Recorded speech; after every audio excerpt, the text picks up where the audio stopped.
Hi, Bill Caskey back, Sales Leadership Academy. Today's video is going to be about your team and how you can instruct and hopefully teach your people some mechanics around the sales process. You know, in the past videos we've talked about messaging. We've talked about how to call higher at higher levels inside of companies. We've talked about personal assessments that they need to do on their own skill sets. We've talked about things like how do you build their self-confidence? What are some things mechanically you can do to inspire them? How to execute the first call. We talked about that a month or two ago. Today we're going to talk about something that I've had a lot of conversations with my private clients recently about how do we handle price objections. And I like to think of this not as price objections, but price resistance.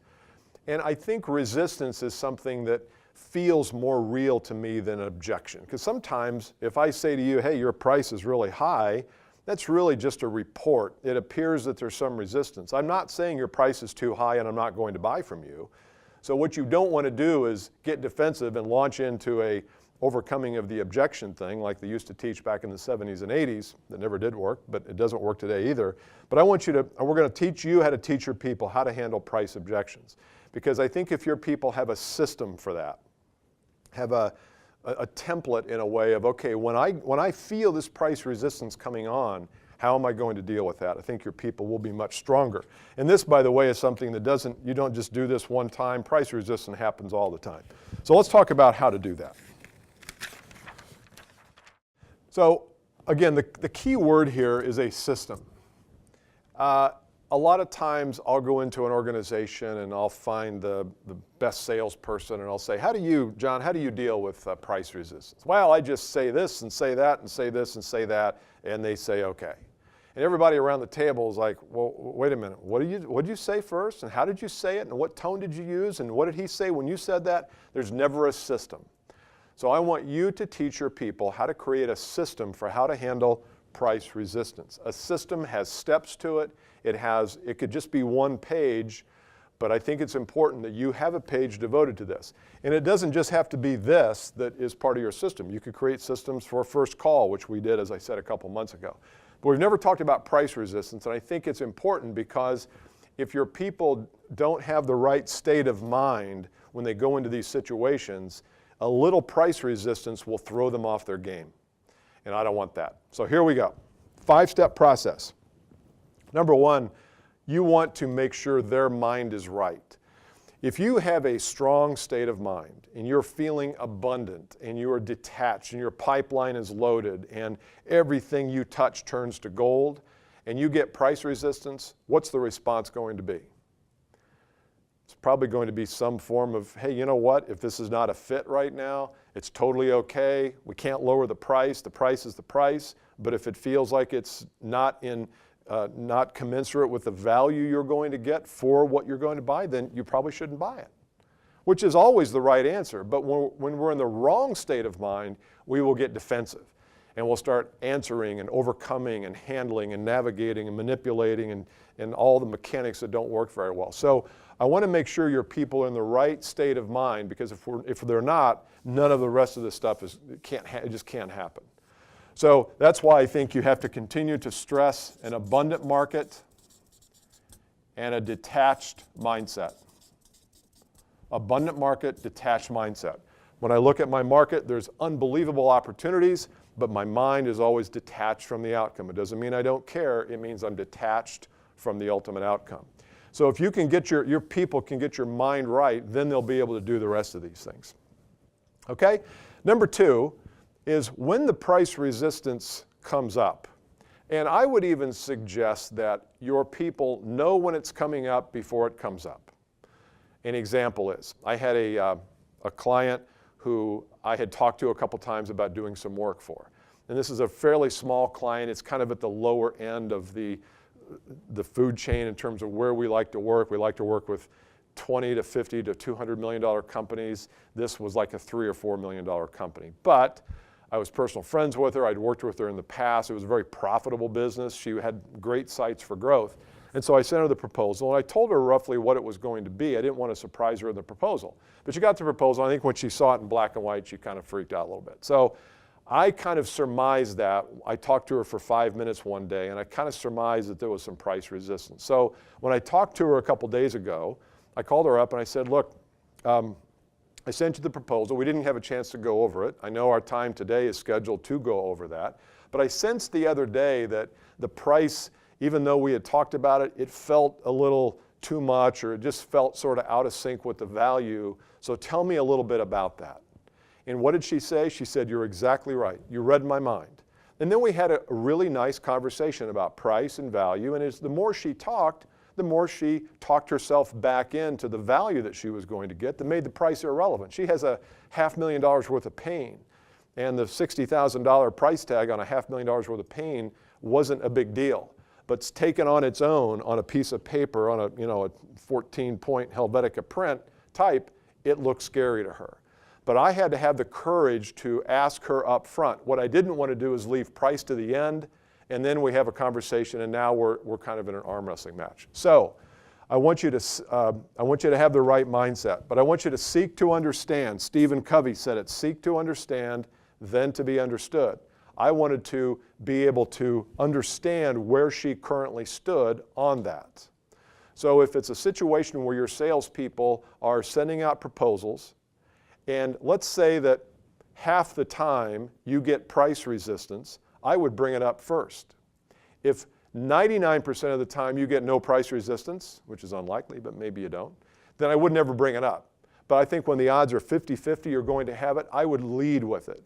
And I would want to understand their feelings about it.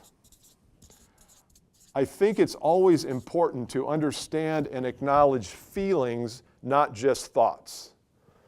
In other words, I want to know how they felt when they looked at the price. How did you feel? Well, I felt a little scared of us being able to really commit at this level. Well, me knowing they feel scared is a whole lot different than, well, I thought your price was too high. So I don't want thinking, I want feeling. I don't want thinking, I want feeling. Feeling is deeper, and feeling I can actually do something with, and I can play with a little bit, and I can understand. When I understand how they feel, I understand at a pretty core level. If I just understand what they're saying, I don't have much of an understanding at all. So seek to understand what their real feeling is about it, what their thinking is, what their state of mind was when they saw it, what they think about the value and commensurate with the price. That's something that probably should have put here, value versus price. A lot of times what happens is the customer will forget about the value, the economic value, and their eyes will go directly to price. And so you have to be able to pull focus back to the bigger picture, which is value and price. Number 3, acknowledge the truth. And in little type here, which you can't see, hopefully Travis will be able to figure out a way to get that big enough to see. It might not be the right time right now. It might not be right now. The truth is that they may not have to buy to stay in business. They may not have to buy from you in order to comply with some kind of governmental regulations. Nobody's going to come and shut the company down if they don't buy from you. So the truth is, maybe it's not the right time. Now, I know that's very hard to say. If you've been working for 9 months on something and you got a $17 million quote, it's the biggest quote in the company history, it's hard to say, look, maybe this is not the right time. But I don't know that there's any difference between a $17 million deal and a $10,000 deal. They don't know if it's the biggest deal in your company. What I want to do is I want to be with them acknowledging the truth of the circumstance. The truth of the circumstance is they have looked at the price and they are resisting it. One of their options is to do nothing. Pay nothing, do nothing. Hopefully, your people have been wise enough in the upfront part of the process to find out what the pain is, what the problem, what's the reason, what's the cost of the pain if they do nothing. You know, we talked about that when we talked about building the system back in month 3 or 4. Are you building a sales process that has the understanding of what the cost of the problem is? If you are, it's unlikely you're going to get as much price resistance. As I said before, if I have $1 million problem and you have a $50,000 solution, and I believe, and this may be part of it, I believe that your solution, if implemented, could get me my $1 million, what are we waiting for?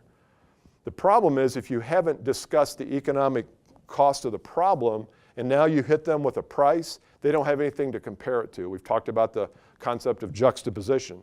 People are always juxtaposing and comparing the price of something to the value of something. If you don't have the economic problem, then all they're doing is looking at this price versus doing nothing. So I want you to acknowledge the truth with them. The truth is maybe this is not the good fit. You take it back to ground level. Then the fourth step is what I will call a path forward.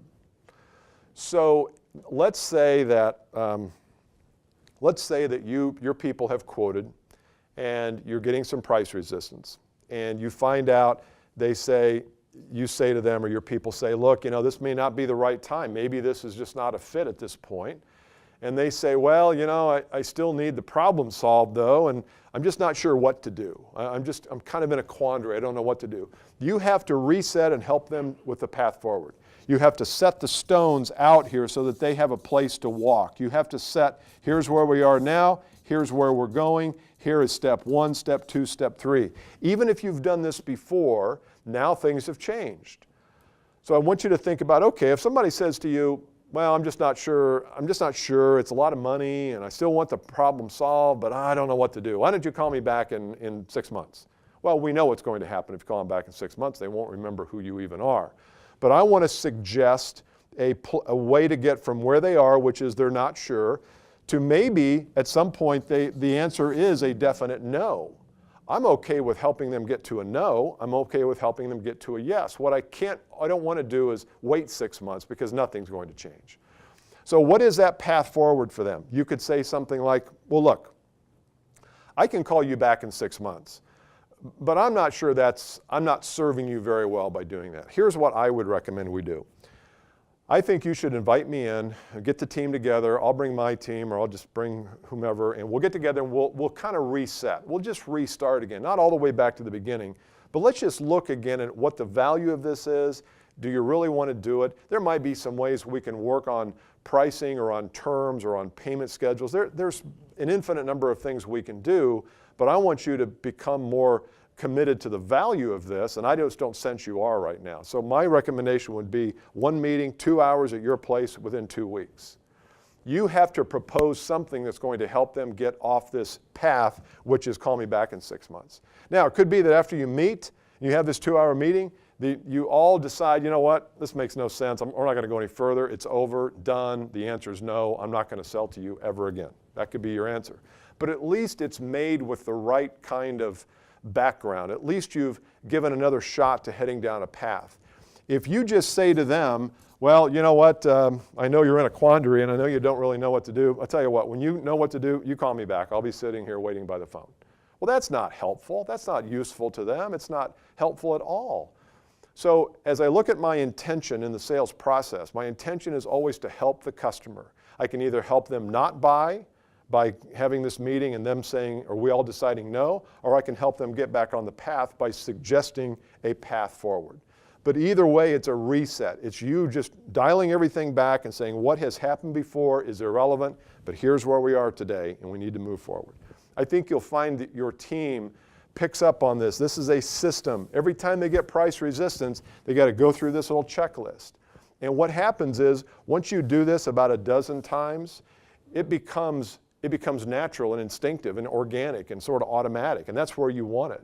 So when a customer says to you, you know what, and you're expecting to go pick up the order, and they say your price is way too high, it's out of line, we're not going to do anything, you can't suffer.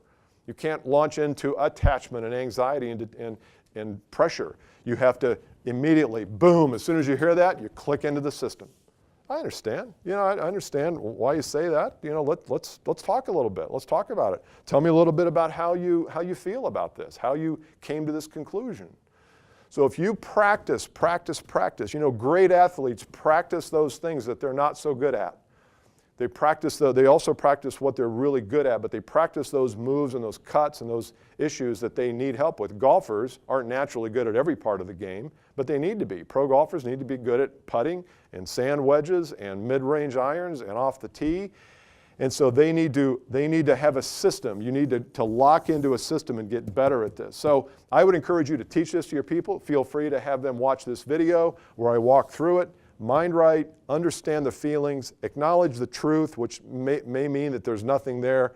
have a path forward, and then the last section is follow up. Once you leave that meeting, I want you to have some kind of follow up with your customer that kind of lays out this. But that's pretty basic stuff. Anyway, I hope this helps. See you next month.